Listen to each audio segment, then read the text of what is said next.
Hi, ఎలా ఉన్నారు? అందరూ బాగున్నారా? చాలా బాగున్నానండి నేను. ఇవాళ వచ్చేసి ఆలు బగారా రైస్ చేస్తున్నానండి. దానికి కావాల్సిన పదార్థాలు చూద్దాం.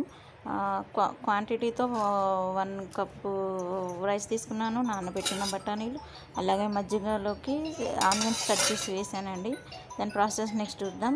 నెక్స్ట్ వచ్చేసి ఆలుగడ్డలు 3 తీసుకున్నానండి, పచ్చిమిర్చి 2, పుదీనా ఆకులు 1 కట్ట, అలాగే ఆనియన్స్ వచ్చేసి 2 తీసుకున్నాను.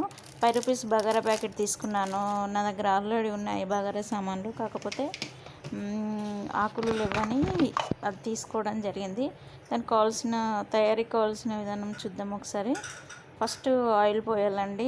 చాలా మంది డాల్డా కూడా వేస్తారు. డాల్డా వేస్తే ఎందుకో తినాలనిపించదు, అంత పర్ఫెక్ట్గా ఉండదని నా అభిప్రాయం. బాగానే ఉంటుంది కానీ అంత ఆయిల్ ఎక్కువ ఉంటుంది. ఆయిల్ వేసాను. హీట్ అయ్యాక అందులోకి నేను వేసేసాను షాజీరా తర్వాత ఇలాచి, లవంగాలు ఒక్కొక్కటి యాడ్ చేయడం జరిగింది.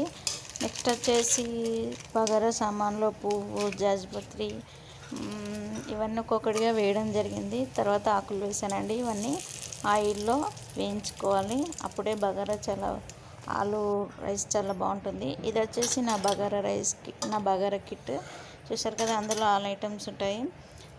నెక్స్ట్ ఒకటి ఆకు వేయడం జరిగిందండి ఎక్స్ట్రా. మీలో ఎంతమందికి బగారా కిట్ ఉందో నాకు కామెంట్ సెక్షన్లో రాయండి. చూసారు కదా, ఈ విధంగా ఒకటి వేసుకోవడం జరిగింది.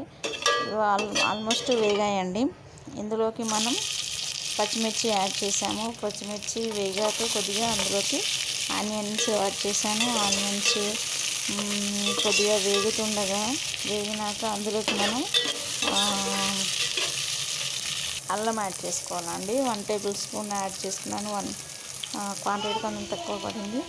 ఓకే, నెక్స్ట్ అవి ఆల్మోస్ట్ వేగిపోయాయండి. అందులోకి నేను వేసేసాను పుదీనా ఆకులు వేగాక నెక్స్ట్ మనం కట్ చేసి పెట్టుకున్న మెయిన్ ఇంగ్రీడియంట్ ఆలుగడ్డలు వేయాలండి. ఆలుగడ్డలు వేసేసి ఒక 1 or 2 minutes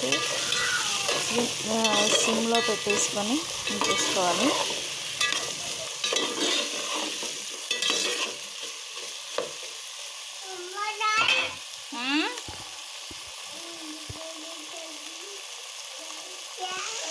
ఆల్మోస్ట్ ఆలుగడ్డ వేసాం కదా, వేగిపోయాయి కదండి. అందులోకి మనం నానబెట్టుకొని ఉంచుకున్న బఠానీలను వేసేసాను. కలిపేసుకొని ఒక 2 minutes తర్వాత వేగినాక నేను 1 కప్పు రైస్ తీసుకున్నాను కదండి, అదే అంతే క్వాంటిటీ తోటి 1.5 కప్పు వాటర్ తీసుకున్నాను. మనం ఎంత కప్పు క్వాంటిటీతో తీసుకున్నామో దానికి 1.5 వేయాలి. ఓకే, నేను వచ్చేసి 1.5 తీసుకున్నాను. నానబెడితేనేమో 1 సరిపోతుందండి. నేను జస్ట్ రైస్ కడిగి పక్క పెట్టేసుకున్నాను. చూసారు కదా, ఇది మజ్జిగ చారు ఆలు రైస్లో బాగుంటుంది.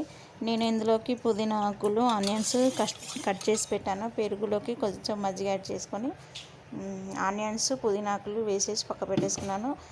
దీనిలోకి పోపుకు కావాల్సిన పదార్థాలు ఒక పోపు గిన్నె తీసుకొని అందులోకి ఆయిల్ పోసేసి అందులో జీలకర్ర, ఆవాలు, శనగపప్పు యాడ్ చేసుకున్నానండి. తర్వాత నేను వచ్చేసి ఎండుమిర్చి యాడ్ చేశాను. ఎండుమిర్చి కొంచెం వేగుతుండగా చిటపటలాడుతుండగా అందులోకి కరివేపాకు యాడ్ చేశాను. కరివేపాకు వేగాక ఒక హాఫ్ స్పూను పసుపు వేశాను.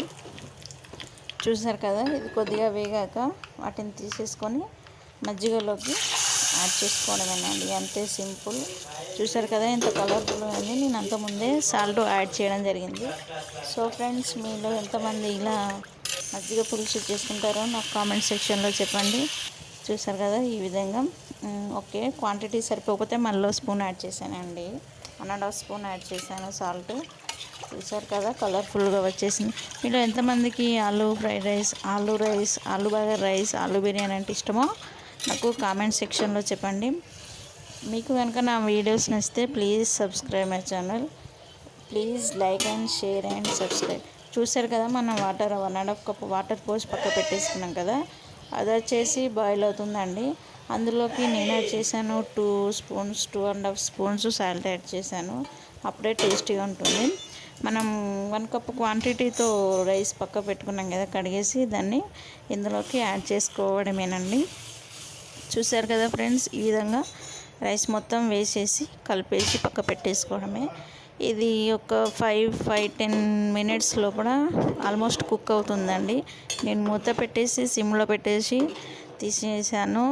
షూట్ చేయలేదు, ఎందుకంటే దాని బగారా స్మెల్ బయటకు వచ్చేస్తే దాని పవర్ పోతుంది. సో ఈ విధంగా పొంగొచ్చేసిందండి. తీసేసరికి ఈ విధంగా రెడీ అయింది. అందులోకి నేను ఫుడ్ కలర్ యాడ్ చేశాను, orange colour, light lemon yellow colour వచ్చేసింది. సో ఫ్రెండ్స్, మీలో ఎంతమందికి బగారా రైస్ అంటే ఇష్టమైన కామెంట్ సెక్షన్లో అండి. మీకు కనుక నా వీడియో నచ్చితే please like and share and subscribe. Thank you.